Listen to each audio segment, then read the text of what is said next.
Muy buenas tardes a todos nuestros amigos del Oriente, qué gusto que nos acompañen. En su segundo informe, el presidente Obrador aseguró que en México ya no manda la delincuencia. Sin embargo, en los primeros 20 meses de su gobierno hubo 100 asesinatos cada día. Hay especialistas que ven un franco retroceso en materia de seguridad, otros que ven una estrategia correcta. Pero realmente, ¿en dónde estamos en materia de seguridad? ¿Cuál es el balance de este año que termina? ¿Qué ha ocurrido, por ejemplo, en el caso de los municipios? ¿Cuáles serían los focos rojos? Para debatir este tema y llevarlo al siguiente nivel, me acompaña el maestro Maneli Castilla Cravioto, abogado y maestro en ciencias penales, con especialización en ciencia jurídico-penal. Fue el último comisionado general de la Policía Federal de México en el sexenio del presidente Enrique Peña Nieto. Maestro Maneli, qué gusto tenerlo en este espacio. Muchas gracias, Bienvenido. Fernando, por la invitación. Un gusto. Pues sé que hacer un balance del año siempre resulta un trabajo arduo y extenuante porque son muchos los temas que se vienen en ese mismo balance, pero así a bote pronto, ¿en dónde estamos parados en términos de seguridad pública? Bueno, no me gustaría tanto hacerlo a bote pronto porque eso es lo que a veces genera una idea o errónea o indebidamente acertada o optimista. La seguridad pública es un tema que difícilmente, para ser justos con lo que se ha trabajado por ella, puede hacerse desde una sola arista. Es decir, cómo es la seguridad en un sexenio o en un estado de manera aislada, es no hacerle justicia a la propia seguridad pública. Entonces yo diría que en una idea muy rápida, estamos en un momento en el que hay muchísimo, muchísimo por hacer, mucho por retomar y mucho por aprender de hacia dónde podemos ir con lo que se está haciendo, ¿no? No estamos de ninguna manera en una circunstancia en que podamos celebrar, pero sí en una en que urge analizar qué se está haciendo, Fernando. Claro, porque yo lo que veo un poco revisando pues los datos, que hay una serie de asuntos pendientes, ¿no? Tenemos, por ejemplo, el caso a lo largo de lo que va de este sexenio, el caso Levarón, ¿no? El caso Ovidio, el caso Cienfuegos, alcaldes asesinados, 30 activistas asesinados, 170,000 desaparecidos, cifras que suman, y que parece indicar que la estrategia de seguridad pues no es la más conveniente o no se ha ido afilando de una manera correcta. Y si a eso le agregamos el hecho del desmantelamiento que se hizo de la Policía Federal Preventiva, que finalmente se transformó más adelante o está en ese proceso aún de Guardia Nacional, pues me parece que el balance es un poco preocupante, pero no sé cómo lo vea. A ver, sin duda alguna, casos como los que mencionas son aquellos que descomponen cualquier apreciación en materia de seguridad. De ninguna manera una masacre como la que vivió la familia Levarón es indicador de un país pacificado. De ninguna forma podemos nosotros señalar que vale la pena lo que se está haciendo cuando de repente llegan estas noticias. Pero hay contrapesos, Fernando, y yo lo quiero abordar desde el punto de vista más objetivo. Hoy esa catástrofe tiene detenidos y procesados, por ejemplo. Y por eso digo que siempre es bien importante al hablar de los temas de seguridad, el no irnos únicamente con el aspecto ligero de lo que percibimos que está pasando en la seguridad. El tema que mencionas de Sinaloa, el que se le llamó el Culiacanazo, creo que fue una gran lección para esta administración. Me parece que más allá de lo que se ha dicho, representa el parteaguas para decir, a ver, es que ellos sí están jugando en serio. Creo que sí se marca un antes y un después. Si nos ponemos a escuchar, cada vez es menor ese discurso desde el gobierno en el que se privilegia contra estos grupos el diálogo, el recurrir al aspecto axiológico, a los valores, a decirle a sus familiares cercanos, a su mamá, a su abuelita, que se porten bien. Me parece que un parteaguas también para esta administración. Y creo que escenas como estas sí marcan un tema muy importante de descomposición, pero que no marcan de manera definitiva toda la agenda. Es decir, hay que ver qué es lo que están haciendo también los malos para que esto siga así. Eh, porque tendemos, y lo hemos hecho en el pasado, lo hacemos ahora, y espero que no lo sigamos haciendo en el futuro, que cuando hablamos de seguridad pública, Fernando, únicamente volteamos a ver al gobierno. ¿Qué está haciendo la parte uniformada? ¿Qué está haciendo las instituciones? Pero se nos olvida que la función pública, tal como la contempla la Constitución, es una función que conjunta muchos esfuerzos.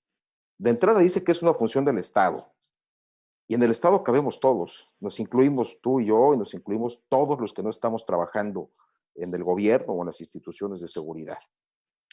Pero dice el texto constitucional después que esta función recae particularmente en los tres órdenes de gobierno. Y en los tres órdenes de gobierno seguimos cabiendo todos como sociedad. Es decir, no podemos únicamente voltear a ver lo que se está haciendo desde el gobierno, es una de las aristas nada más. Hay que entender el fenómeno de la criminalidad organizada, los aspectos que favorecen esta violencia, lo que está pasando en Estados Unidos con el fentanilo. O sea, tenemos que entender de dónde viene esta violencia. Ningún gobierno del pasado ni el actual me parece que están en condiciones de contener lo que sucede del otro lado del río Bravo y que explica gran parte de esta violencia. Entonces, yo quiero ser bien objetivo porque no podemos, en aras de un diálogo maduro, e importante, como el que ofreces en tu espacio, únicamente abrir una ventanilla de quejas o de observaciones sobre la tarea gubernamental, que ha sido muy mala en muchas cosas, hay que decirlo, que ha fallado en algunos aspectos importantes, pero que este complejo caso de la seguridad tiene que analizarse por diferentes vías, ¿no? Claro, el análisis de la seguridad tiene que tocar distintas aristas. Mencionar el caso del fentanilo, desde luego es un componente esencial por la demanda que tiene en Estados Unidos, y ahora con el asunto de la pandemia, pues la caída pues, de la venta del fentanilo, porque pues China no lo podía exportar, que terminó también desplazando, me parece que a grupos criminales a otras áreas porque no podían adquirir pues el mentado recurso, generó también un desbalance y menciona el caso de la sociedad orgánica, bueno, de la sociedad en concreto, pero un poco haciéndole al abogado del diablo. Finalmente el monopolio de la violencia no lo tiene la sociedad, sino lo tienen las instituciones del Estado, ¿no? El crimen organizado, pues como sociedad, a uno mismo, el monopolio de la violencia sería las propias instituciones encargadas de ello. Y quizá ahí vendría un poco la pregunta, o sea, uno pareciera que sentir la percepción es que pues la violencia criminal ha ido rebasando a las propias instituciones de seguridad. Quizá sea una percepción, pero también cuando uno lo ve en los datos, pues los datos tampoco favorecen mucho en ese sentido. ¿Qué está pasando ahí? Sé que es un tema muy complejo cuando hablamos de seguridad y simplificarlo, pues sí creo que va en detrimento de cualquier diálogo, pero digamos, estos análisis que de pronto hacemos nos pueden dar una pauta para ver en dónde estamos situados. A ver, y me encanta lo que dices y me encanta además que sí te sabe ver para entender. Desde luego, el Estado es el único capaz de ejercer la violencia. Así está establecido, así está el pacto social. Es una manifestación de la evolución de la sociedad para con sus instancias de gobierno. Pero hay algo que no debería de cambiar con ello, Fernando, y es el rol preventivo de la sociedad. Porque cuando la manifestación criminal aparece ya de forma evolucionada, cruenta, absurda, asesina, descompuesta por todos lados, algo también en la sociedad favoreció este monstruo. Y creo que hoy, más que nunca, tenemos que ver cómo sumar aquella parte que sí nos corresponde a nosotros. Y te quiero poner un ejemplo bien rápido, nada más para ponerlo para que nos estén viendo. poder ser ilustrativo, no nada más teóricos entre tú y yo, ¿no? Quien conoce la ciudad universitaria en México se va a dar cuenta de que a menos de 40 metros de distancia de la barda que divide el campus de la colonia Copilco, han proliferado los giros negros. Antes eran casas, después se volvieron centros de fotocopiado y de tesis. Hoy, muchos de ellos son giros negros. Vamos a decir, bueno, sí hay una falta de control delegacional. Claro, de acuerdo. Sí, ahí está la mezcla perfecta. Pero también estos giros negros empezaron a favorecer el narcomenudeo. Y también empezaron a favorecer la introducción de alcohol adulterado para venderle barato a los estudiantes. ¿Y quiénes eran los causantes, además de la delegación, de evitar que estos grupos criminales comiencen a operar en las puertas de nuestra máxima casa de estudios? Ese es un ejemplo. Otro ejemplo que yo platico mucho con mis alumnos en distintos espacios, porque créeme, Fernando, que es de las cosas que a mí me ha hecho reflexionar mucho más en estos últimos años. Un tuit de una madre de familia eh, transmitiendo desde la graduación de su hijo de preparatoria en un colegio particular de un estado del país, reclamando que llevaban 5 minutos de golpes entre estudiantes adentro de la pista y que las autoridades brillaban por su ausencia. Fíjate, qué importante. La autoridad brilla por su ausencia, decía el tweet, ¿no? Y los muchachos dándose con todo. Y después están las grandes fallas estructurales de la seguridad. Ahí sí, vamos a hablar qué ha pasado con la parte gubernamental, pero es la tormenta perfecta. A mí me parece que un error para ser claros fue desaparecer con tanta prisa y con tanta hazaña las capacidades construidas a nivel federal con la policía que bien mencionas. Creo que fue un error, lo seguiré diciendo. Pudo haber coexistido la Guardia Nacional con la Policía Federal sin problema alguno. Y se pudo haber abierto un proceso enorme para detectar las fallas, qué se tenía que mejorar, y mientras tanto hacer este despliegue que implica la Guardia Nacional. Pero se descompuso en ese proceso de pues no puedo llamar de otra manera, de dinamitación, de pulverización de lo que fue la Policía Federal. Se desperdiciaron capacidades de análisis, investigadores, científicos, y ahí hay un error que creo que es importante poner. Pero para hablar de la gran descomposición de los ejemplos con los que abriste la plática, habría que voltearnos a ver todos, Fernando, y ver en qué Claro. estamos fallando. Yo coincido con ese diagnóstico completamente, ¿no? Hay una base social que permite la proliferación del crimen, ¿no? Y no solamente eso, sino es anuente con el propio crimen. De hecho, quisiera tomar dos elementos que mencionó. Uno es el trabajo de la Policía Federal, me parece que era muy importante en el asunto de la policía científica que habían venido desarrollando al interior. Creo que habían generado un instrumento de análisis muy interesante, incluso me atrevería a decir sofisticado.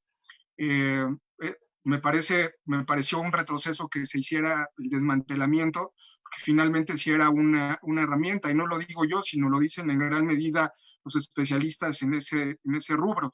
Y el otro elemento es el caso de la base criminal. Incluso los propios crimen, cárteles de la droga, tienen estructuras familiares al interior. La mayoría de ellos son familiares los que operan, los que se consecuentan, y digamos que esa base criminal pues se sostiene a través de lazos familiares, pero Es uno también de esos los tres lazos... elementos distintivos del crimen organizado, uno de los tres más importantes, el que mencionas, que tiene ¿Por que qué? ver con... Sí, porque el crimen organizado de alta gama, vamos a decir, los grupos más evolucionados, comparten tres elementos. Una, en la pertenencia familiar, es decir, el control se va cediendo de manera generacional, por eso trascienden. Si tú te pones a analizar aquellos grupos que siguen vigentes después de una tercera generación, te vas a dar cuenta que todos han sido familiares, cosa que no ha sucedido con otros grupos que surgen, sí, abrupta, violentamente, con unas capacidades operativas tremendas, pero que la ausencia de ese elemento familiar hace que se desvanezcan, eh, incluyendo los más violentos, ¿eh? Te estoy hablando Ujú. de este grupo que se siente del Cartel del Golfo, que sembró de terror este país, pero que fue minado de manera importante porque los únicos 2 hermanos o 3 involucrados fueron desarticulados, detenidos o neutralizados, como se dice en el ambiente. Y la otra es la parte del territorio. No existe grupo criminal que no tenga el arraigo en un territorio, el tema de la familia y ello garantizar la generación siguiente del grupo. Eso ha pasado con los grandes grupos en todo el mundo. Entonces, en México, eh, eh, nos ha hecho falta estudiar a fondo este fenómeno para entender a qué nos estamos enfrentando y poder hacer este balance que tú mencionas. ¿Sí? A ver, la fácil, Fernando, sobre todo cuando me invitan a hablar a mí, sería decir que voy a golpear de alguna manera el presente. Y no es cierto, yo no soy un político, yo soy un apasionado de la seguridad. Y sé que tenemos una historia muy rica que rescatar del pasado y reconozco los esfuerzos que se hacen. Yo hicimos cosas mal, de acuerdo. Algo ha fallado, sin duda alguna. Pero para entender en qué hemos fallado verdaderamente, tenemos que entender todo esto que dices, el ámbito familiar, el arraigo territorial, lo que es trabajar enfrentando al monstruo, literalmente, para que después ya la gente, los analistas, puedan decir con justa razón, mira, aquí se falló, aquí no. Y eso es lo que nos falta en este país. Hoy el saldo no es positivo. Sí, claro. Quisiera pasar algunos comentarios de la audiencia para pues, que nos saludan y hacen algunas preguntas. Sol, hola, buenas tardes, Sol. Pepe Cartier Besón, buenas tardes, maestro Manelik, aquí andamos a la orden. Jorge Bates, felicitaciones al ponente Manelik Castilla, interesantes puntos de vista con pleno conocimiento del tema. Úrsula Bullrich, saludos Úrsula. Pepe Cartier, no todo es el uso de la fuerza para combatir la delincuencia, hay ciertos elementos más como por ejemplo los mitos fundacionales de la delincuencia. Maestro, háblenos un poco más sobre la inteligencia policial en los operativos que llevaron a la captura de la tuta sin ningún disparo. Ese tema es muy interesante. Los giros negros prevalecen ahora por Metro Colpilco. Yo estoy en la Facultad de Derecho en 2004. Antes había más casas de fotocopiado, ahora hay más bares. Stephanie Rangel, hola Stephanie, buenas tardes, saludos maestro, al lindo, excelente programa, excelente invitado, al maestro Manelik por su columna publicada en Contrarréplica dedicado al INACIPE, crucial en estos momentos tan difíciles. La seguridad pública no debe ser un asunto de partidos políticos, inclusive es un asunto que debe trascender a los sexenios. Y luego Carlos Eliseo Rodríguez, buenas tardes, debido a que la violencia en las 2 administraciones anteriores y en esta última, todas de partidos diferentes, nos ha rebasado, ahí están los números, entendiendo que no hay magia para resolver el tema, ¿por dónde empezar para mejorar de verdad como país en este tema? Híjole, son muchísimas las opiniones. Son Bueno, voy muchas. rápido. ¿Qué opinión tienen 2 de los mandos únicos?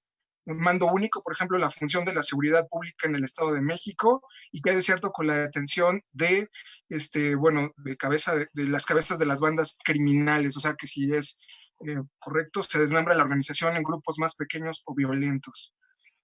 Bueno, ahí están, son como varios asuntos, ¿no? Mando Son único, muchos el temas. asunto, bueno, que son temas que incluso creo que usted domina muy bien, la cuestión del Pero tú mando mandas, tú único. dime por dónde entramos. Ajá, Tú y el marcas la asunto, pauta. bueno, quisiera sobre el caso de la inteligencia policial, bueno, de la inteligencia en concreto, en el caso de la tuta, no sé si voy a comentar algo al respecto. Claro que lo comento y se presta para 2 cosas. Una, para entender el buen trabajo policial guiado por mejores prácticas de inteligencia, y otra, un error presente. Vamos a empezar por lo negativo. Toda esa gente que participó en esa operación hoy ya no está más en las instancias federales trabajando, porque se fueron o fueron despedidos o agradecidos en sus servicios en el mejor de los casos, o transferidos a otros lados que ya no cumplían sus expectativas porque eran policías de campo y los iban a mandar a cuidar edificios, por ejemplo, ya no están. Ahí hay un error del presente. A ver, yo pudiera hablar por un caso enigmático como ese, el de la tuta. Pero quiero decir que si trascendió esta detención es por lo altamente mediático que era este delincuente, ¿sí? Pero que muchas de las detenciones que se realizaron en el pasado son idénticas. O sea, sí es un caso muy importante. Y era importante porque él, fíjense, representaba a un grupo criminal que llevó a su máxima expresión la tergiversación de valores. De entrada, se hacen llamar la familia michoacana. Y con esto empiezan a adoctrinar, a construir esta base social, eh, con una idea muy equivocada de la función de la protección al entorno. Ellos se asumían los protectores porque el Estado estaba muy debilitado en esas regiones, eh, dando falsas expectativas de crecimiento espiritual y económico a sus integrantes, y además desarrollaron una capacidad de violencia tremenda. Me parece que pocos grupos criminales han matado a tantos policías como lo hizo este grupo, incluyendo al primer grupo de inteligencia que fue tras él. Ustedes recordarán estas dantescas imágenes de nuestros compañeros de Policía Federal apilados a un costado de la carretera en Michoacán, entre ellos una compañera, una mujer, que habían hecho, Fernando, ya lo más difícil. Se lograron infiltrar en el entorno de este objetivo. Empezaron a levantar la información, asumieron sus roles, obviamente encubiertos, y estaban haciendo lo más difícil de hacer en un trabajo policial, meterse al corazón del territorio hostil y sobrevivir. Ya lo habían hecho. Estaban trabajando con mucha pasión por el país, gente muy joven, y de repente este delincuente los descubre. La historia creo que es muy conocida. Los privan de su libertad, los interrogan, los asesinan. Los mandos de estos muchachos y muchachas, compañeros, compañeros, apostaron a algún día poner tras las rejas a este sujeto. La fácil era, como en muchos casos, sabían desde dónde estaba, llegar con la fuerza. Es algo que a pesar de que hoy se diga, ahora ya no son así, también antes se cuidaban y se protegían estas formas. Claro que ha habido escenas de violación de derechos humanos, pero también se ha procurado su tutela, y fue el caso.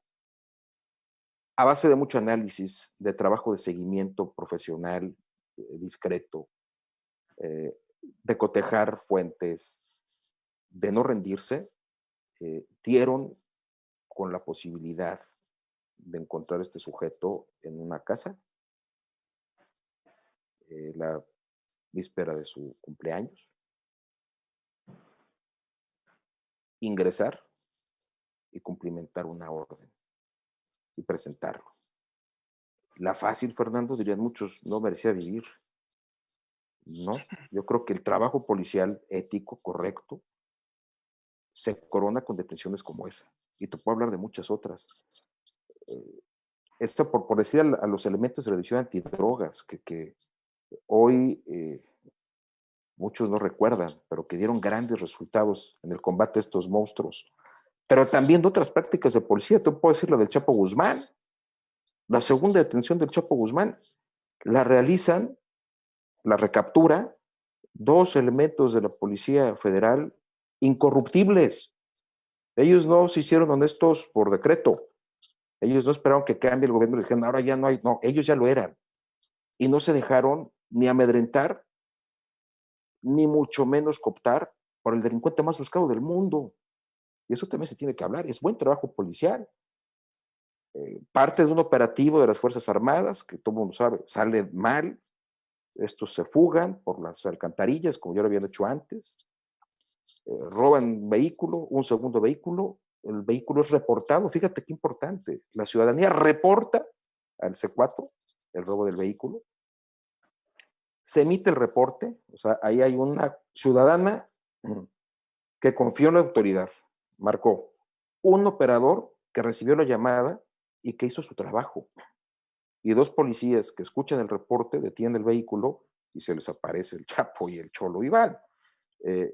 Y en otros tiempos les hubieran dicho, alto, ¿no? Alto y pásale, y sígale. Ellos dijeron alto y a la fecha este sujeto está purgando pena en Estados Unidos gracias al buen trabajo policial. Entonces, la inteligencia nos da resultados de no violencia, como el de la tuta, pero la formación policial integral, en valores, en principios, en respeto a los derechos humanos, hace que también se vuelvan importantes detenciones como la recaptura del Chapo. Entonces, Claro. creo que ahí la respuesta fue amplia, pero es importante. Las dos cosas sirven y creo que más cosas se tenían. Por otro lado, uno observa estas escenas de policías asesinados brutalmente, ¿no? En el cumplimiento de su deber, y me parece que también ahí hay una parte pues, adolecimiento social, en donde pues no hay como un acompañamiento hacia las fuerzas de seguridad, ¿no? O sea, digamos que habría más posibilidades de un acompañamiento social hacia ciertos líderes del crimen organizado, un poco porque va ganando porque se construye una narrativa de triunfo, y otra parte también de abandono de estas fuerzas de seguridad, socialmente hablando, ¿no? O sea, no se rescatan estas figuras, no hay una narrativa que diga, miran, estos eran, mira, pasó esto, mira, ocurrió aquello. O sea, digamos un poco cantar el camello, ¿no? Saberlo vender, suena muy feo, lo sé, pero también creo que No, pero es real. A ver, ahí hay Fernando, un asunto. es absolutamente cierto lo que dices. A ver, si tú ahorita, por experimento social, abres la programación de las principales cadenas de Estados Unidos, vas a encontrar en su barra de entretenimiento por lo menos 15, 16 series que cobijan del buen trabajo policial. ¿Sí?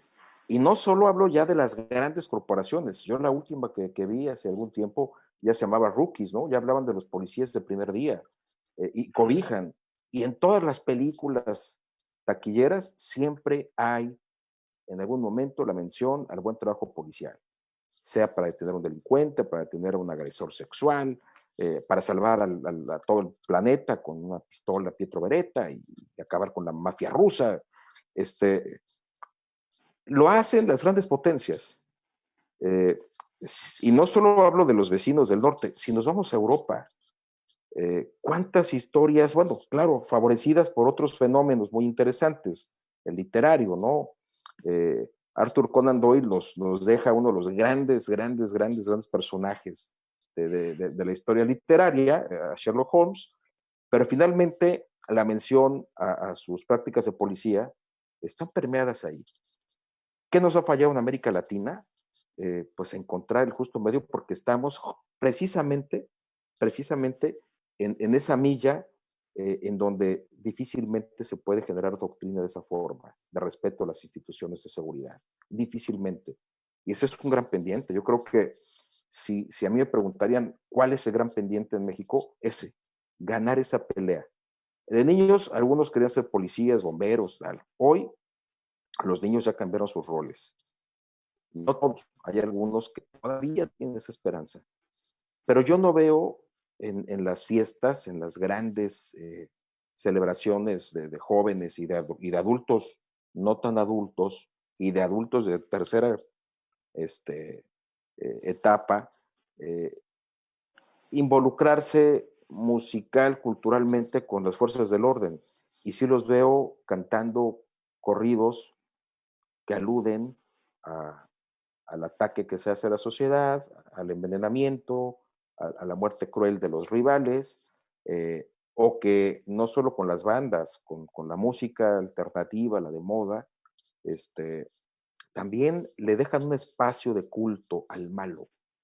Y hoy, cuando se habla de valores, uno parece fuera de foco, ¿no? La gente empieza a pagar ese anticuado, anacrónico.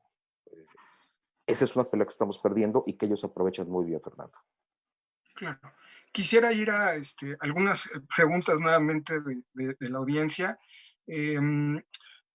porque hay una que me brincó, bueno, hay varias que me brincaron, el asunto de qué tanto lo político le gana al tema de seguridad, o sea, es decir, qué tanto la política incide en el tema de seguridad pública, esa es una. Y la otra que preguntaban, bueno, ya vemos que hay como algunos elementos ahí en donde los datos no son los mejores, que el panorama pues parece ser no de solución inmediata, pero donde se puede empezar a mejorar de verdad este país como tema. Y un saludo a Rodolfo Naró, que también está aquí presente. Gracias. A ver, la política tendría que ser una herramienta para procurar seguridad. La política seria, la política profunda, que se hace con buenos políticos. Me parece que los hay. El punto es que no saben de seguridad y quieren dotar de su toque a una función que tendría que caminar sola, acompañando con su existencia las mejores aspiraciones políticas, pero no dependiendo de ellas. Hay tres modelos, Fernando, de policía. Quien diga que hay un cuarto o quinto, pues lo debatamos en otro espacio. Hay tres. Uno que es gubernativo, uno que es profesionalizado y técnico, y el comunitario. No hay más. Sobre esos tres modelos basan todas las estrategias de toda la historia moderna de la función policial. El gubernativo es el que depende eminentemente de las decisiones del gobierno en turno. Y eso no permite el favorecimiento de procesos sólidos en materia de seguridad, que sí se logra en un modelo profesionalizado. Vamos a poner un ejemplo. ¿Cuántas veces ha cambiado de nombre el Buró Federal de Investigaciones en Estados Unidos?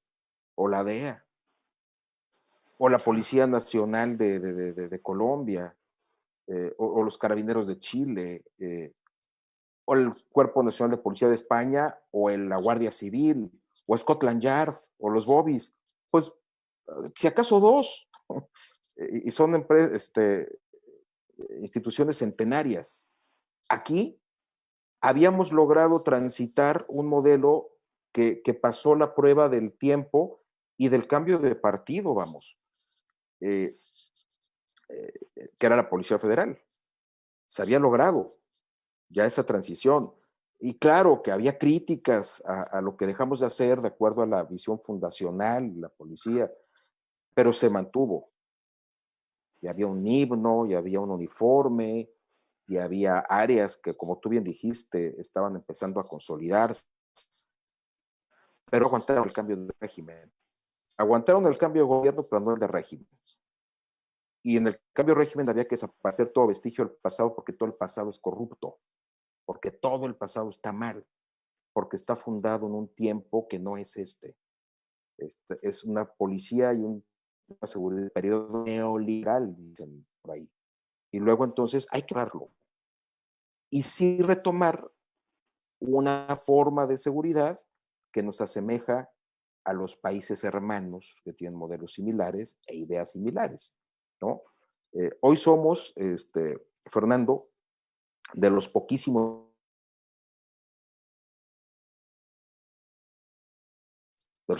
que tienen un sistema de seguridad pública militarizado, ¿sí? O sea, el 75% del planeta los tiene civiles, el 25% mixtos, y de ese 25%, 15 tienen esquemas militarizados de seguridad. La tendencia es que se han ido mudando a los civiles. Nosotros estamos entrando otra vez a la militarización de la seguridad pública. Y eso obedece a que no tenemos un esquema profesionalizado que haya resistido este cambio. Y creo que ahí está el gran tema, ¿no? Sí, de hecho, una de las críticas que se le había hecho a la administración pasada era la ley de seguridad interior y A la ver, militarización del país. Y decían que ahora eso era tienes militarizar, imagínate. O sea, la Guardia Nacional en pero todos además, los lugares. Fernando, perdón que te interrumpa, pero a ver, ese gran debate en torno a la ley de seguridad interior decía que las Fuerzas Armadas podían participar a petición de parte, ojo, avalada por el Congreso, fijando una temporalidad, la obligación del Estado o municipio de que se trate para, en ese recurso, fortalecer sus capacidades. Por fuerzas federales incluía a las policías, o sea, la Policía Federal, no solo al ejército, y tenían fecha de salida y decían que eso era militarización del país. ¿Y sabes por qué lo decían? Porque no estudian seguridad pública, porque no les interesa más que coyunturalmente a estos grandes críticos. Alguien hace el diagnóstico diciendo que eso era militarización, pocos lo estudian a fondo, ok, no pasa. Militarización, horrible. De repente dicen, va una Guardia Nacional civil, porque va a tener un secretario de Corte Civil, para que se va a organizar por batallones, regimientos, pelotones, y que va a tener mandos militares, unos en activo, otros en condición de retiro, otros misionados. Y para que no quede la menor duda de que todo esto es legal, viene el quinto transitorio a la reforma, a la ley de la, que las faculta, y no solo eso, hay un decreto del presidente para decirle a la Secretaría de Seguridad Ciudadana que la parte operativa no se preocupe, que la van a llevar los militares. Entonces, vamos, esto no es ni bueno ni malo, yo no quiero decir si es bueno o malo, pero sí es una treta a la Constitución, es un engaño a la Constitución para asumir un esquema del que muchos países han estado saliendo los últimos 30 años. Claro, digo, no lo va a decir usted, pero yo sí lo voy a decir. Fue un engaño, reventaron a través de la supuesta ley de seguridad interior, pues reventaron, o la idea era reventar la parte institucional y finalmente utilizarlo como botín político. Pero bueno, eso es una idea mía, desde luego que no se la atribuyo a usted, pero yo pienso que así fue y finalmente terminó haciendo lo que, pues se terminó haciendo algo completamente diferente. Quisiera ir a algunos comentarios más. Ana Pau Pozos, saludos Ana Pau, en un país donde las oportunidades de tener una vida digna y un crecimiento económico estable es fácil para la sociedad, coludirse con los grupos delictivos en esa búsqueda desesperada de una vida digna. No basta solo con educar a la gente, es importante eh, garantizar un mejor estilo de vida. Y luego Úrsula Woolrich, la delincuencia tiene su raíz en los antivalores que la sociedad actual está favoreciendo a través de los medios de comunicación. Un ejemplo son aquellas telenovelas, películas, series que proponen a los narcos como modelo a seguir, donde están las propuestas de hombres y mujeres virtuosos como modelos a seguir. Bueno, eso es lo que nos comenta la audiencia y es un poco lo que hemos hablado. A ver, va de la mano con lo que decíamos antes. Si hay una maquinaria operando en favor de los malos, así lo digo con todas sus letras, de los malos. Hay una maquinaria operando todos los días. Hace poco, para no ir más lejos, la semana pasada terminó un taller de seguridad pública en el INACIPE con un grupo extraordinario, la verdad, uno de los mejores grupos que he tenido por su interés en el tema. Y con ellos racionalizábamos el punto del contenido de este extraordinario documental de narcocultura. Sí. Quien no lo haya visto, creo que tiene que verlo. Eso es lo que está pasando. A ver, si tú llegas a un restaurante, y voy a poner casos reales, en donde estén, si yo llego aquí a Ciudad del Carmen al rato que puedo ir a comer, y junto a mí se citan dos policías, eh, pues lo primero que vamos a hacer, pues ahí hay dos policías. En el mejor de los casos los voltearemos a ver, quizás saludarlos o ignorarlos. Pero si de repente llegan cinco malos, tronando dedos, pidiendo la mesa más bonita del lugar, y no hay una reacción, no hay una condena en ese instante de pararse, de hacerlos sentir despreciados, de que están en un lugar que no les corresponde, pues les estamos haciendo el juego, perdón. Eh, y si estos policías están ahí, absolutamente vulnerables, y se sientan con ellos, los malos, y les dicen, oye, Fernando, Manelik, qué bueno que están comiendo por acá, qué gusto verlos, vamos a andar por aquí dando vueltas. Y tú sabes que ellos regresan a su casa, que tienen aquí su vida, su familia. Eh, a ver, ¿están siendo cooptados por el crimen o están siendo víctimas también colaterales de la falta de apoyo y de cobijo del que ellos sí gozan? ellos pueden llegar escuchando sus espantosas canciones, que son horribles, son huecas, a todo volumen, y llenar el malecón de adolescentes cantándolos. No pueden llegar dos policías escuchando el corrido del Federal de Caminos sin que les llueva una crítica por lo menos, o el abucheo, o la mofa. Todo esto obedece a una maquinaria, a una industria que está trabajando, Fernando, que sí gana con ese desdén hacia la autoridad. Y cuando se habla de que se colude una persona con el crimen organizado, y yo no quiero hablar de casos concretos, pero da la casualidad de que muchos de estos personajes tienen un sobradísimo expediente de persecución contra ellos. Yo no conozco un policía caído en desgracia de ningún nivel que no tenga en su expediente grandes hazañas de combate al crimen organizado. No conozco uno, de cualquier nivel, en activo o en el retiro. Y también hay que entenderlo eso, hay que estudiarlo a fondo. A ver, al señor secretario de Seguridad de la Ciudad de México, Omar García Harfuch, es triste que la gente voltee a ver su trabajo el día que pierde la vida dos de sus acompañantes y él queda lesionado. Es triste que solo con estas manifestaciones brutales uno voltee a ver el trabajo, que lo cobijes un ratito y después automáticamente se activa una maquinaria para denostar sus antecedentes, su trabajo. Así funciona esta maquinaria. Al honesto lo van a acusar de corrupto. El corrupto puede seguir viviendo porque está como plaga pegado en todos los procesos, tiene muchas manos. Nos corresponde como sociedad revisar a detalle todo aquello que implique el discurso que desacredita las instituciones. ¿Te imaginas si fuera cierto, Fernando, que todas las policías de todos los niveles están coludidas, como dicen algunos? Estaríamos en la anarquía completa, esto sería tierra de nadie. Bueno, incluso decir que el atentado de García Harfuch una simulación, ¿no? O sea, Imagínate el nivel un de montaje. tontería, imagínate el nivel de tontería para coordinar un ataque con armas de este poder.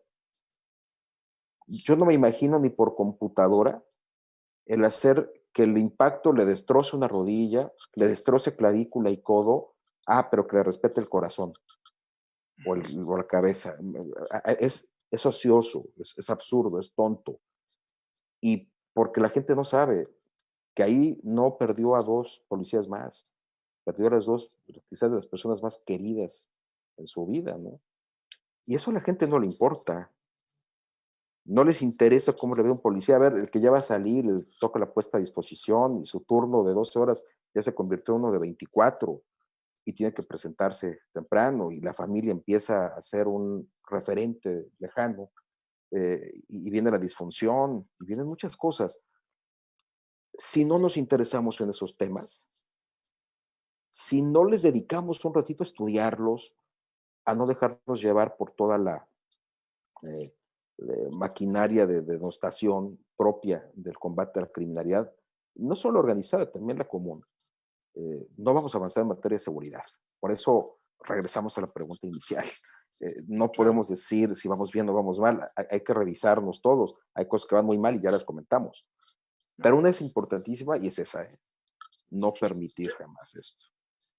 Maestro, ya para ir cerrando, y justo uno de los temas por los cuales lo había invitado antes era el hecho de Fortaseg, porque me parece que la parte de las policías municipales es fundamental, porque finalmente recaban información, ¿no? Van concentrando información del día a día, de lo que ocurre en esos espacios de convivencia.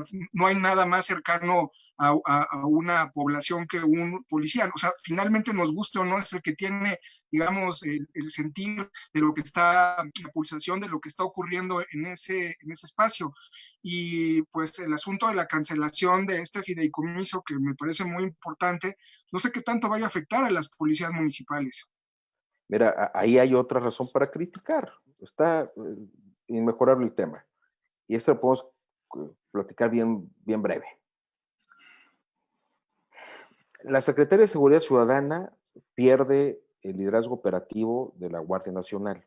Bueno, yo sí quiero reconocer lo que han tratado de hacer desde el Secretariado Ejecutivo del Sistema Nacional de Seguridad Pública.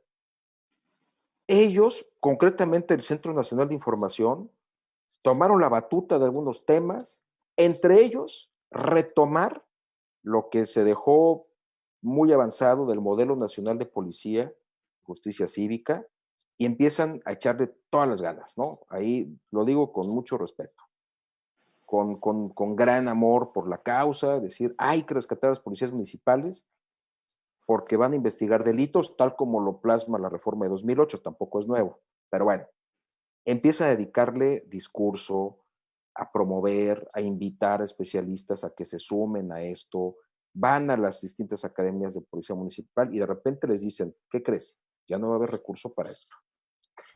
No, o sea, perdón, pero ahí hay un tema de un ataque brutal a las capacidades básicas de seguridad del país, que es la policía municipal. Eh, y yo lo quiero mezclar con una de las preguntas que leíste hace rato, si creo o no en el mando único y por qué lo quiero sacar en este momento. Es un error de percepción el pensar que las policías municipales desaparecen con el mando único. Lo que sí crece es un esquema de coordinación, de rendición de cuentas, que puede fortalecer a los municipios que hoy están descobijados.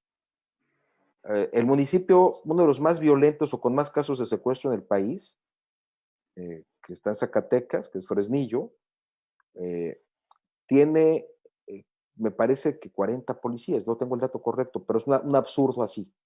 ¿Sí? Se me acaba de ir el dato, pero me lo acaba de dar hace poco el doctor Álvaro Vizcaíno a propósito de una capacitación que dimos.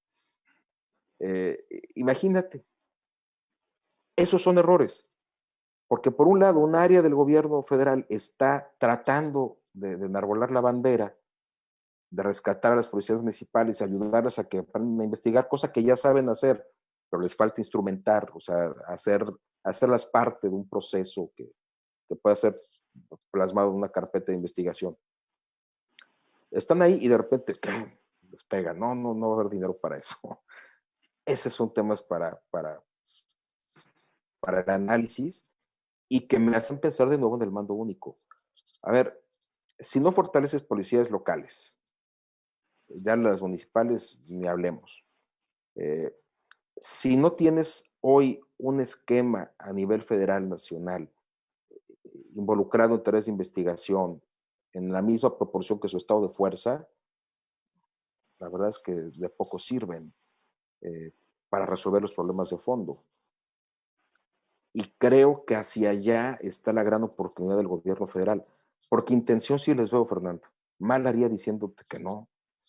Sí me parece que dentro de su lógica de la seguridad, la Guardia Nacional tiene una razón y estoy de acuerdo.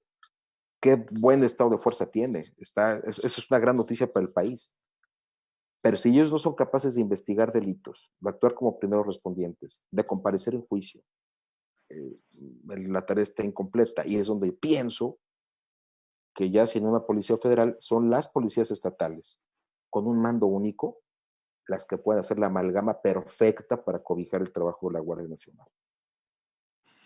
Pues ahí está, maestro. Nos podríamos seguir de largo hablando de estos temas. Yo quisiera invitarlo en otro momento, el siguiente año, para que podamos discutir pues este asunto del mando único y algunos otros que puedan darse. Me interesaría sobre todo escuchar un poco sobre la literatura criminal, que debe ser vasta y muy interesante, ¿no? O sea, creo que también en ese sentido ayudaría a la audiencia pues, algunas brújulas de la literatura criminal que pueda orientar el discurso desde lo teórico, desde lo muy técnico hasta lo muy general. Creo que hay muchísimos autores en ese sentido que nos pueden dar luz al respecto. Pero mira, hay una manera muy fácil de hacerlo, y yo hablaría más de literatura policial antes que de la criminal. ¿Qué harían? A ver, la única nota que vean al día en un medio local o nacional o internacional, que involucre el trabajo policial, una detención, pónganse en primera persona. La mejor literatura policial son los partes, las tarjetas informativas, los informes policiales homologados. La mejor literatura policial está en la vida real. Entendamos el contexto, cómo se dio, en dónde fue, metémonos en Google Maps a entender la calle. Cuando se habla, fíjate, y me encanta lo que dices, y ojalá que sí lo hagamos el próximo año, exclusivamente de eso.